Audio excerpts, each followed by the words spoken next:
नमस्कार कास्तकार बांधवांनो, शेतकरी बांधवांना आता आपलं जे हळद पीक आहे ते साधारण 60 दिवसाचं कंप्लीट होत आहे आणि 60 दिवसाच्या अवस्थेत आपल्याला हळद पिकात असं पिवळं पडणे, त्याचप्रमाणे इथे या हळदीला जसे चट्टे पडलेले आहेत यांचा प्रादुर्भाव जास्त प्रमाणात दिसून येतो।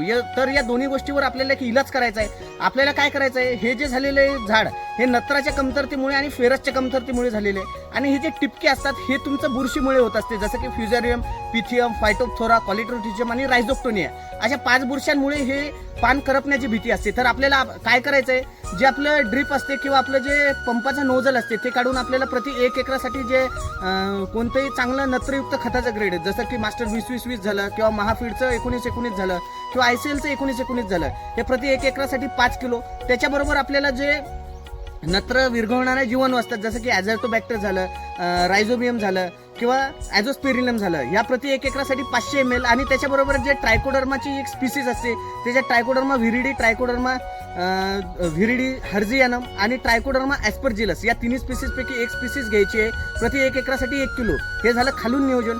आणि वरून फवारणीच्या माध्यमातून आपण काय करू शकतो, याच्यात जे स्ट्रॉबिलन ग्रुपवाले बुरशीनाशक झालं, जसं की ट्रॅक्सर झालं, कॅब्रिओटॉप झालं किंवा आपलं मिराविस डिओ झालं किंवा आपलं नेटिओ झालं, असं बुरशीनाशक घ्यायचं आहे। आणि त्याच्याबरोबर आपल्याला ज्या जीवाणू असतात ॲझोटोबॅक्टर त्या देखील प्रति 1 एकरासाठी 500 मिली किंवा 250 ते 300 मिली या प्रमाणात घेऊन आपल्याला स्प्रे करायचं आहे। आणि शेतकरी बांधवांनो, वरून फवारणी करत असताना याच्यात आपल्याला जे कीटकनाशक असते त्याच्यात थायमिथोक्झाम हा कंटेंट घ्यायचा आहे, जेणेकरून आपलं जे कंदमाशीजन्य जे किडी असतात आणि जे रसशोषक किडी असतात त्या देखील आपल्याला कंट्रोल करता येतील। आणि फवारणीत 10 ml प्रति पंप या प्रमाणात आपल्याला सिलिकॉन बेस्ड स्टिकर ते देखील घ्यायचं आहे। तर शेतकरी बांधवांनो, अशाच प्रकारचे नवनवीन व्हिडिओ बघण्यासाठी आपलं चॅनल कृषी मित्र शुभमला सबस्क्राईब करा आणि जास्तीत जास्त कास्तकारांपर्यंत पोहोचवा। धन्यवाद।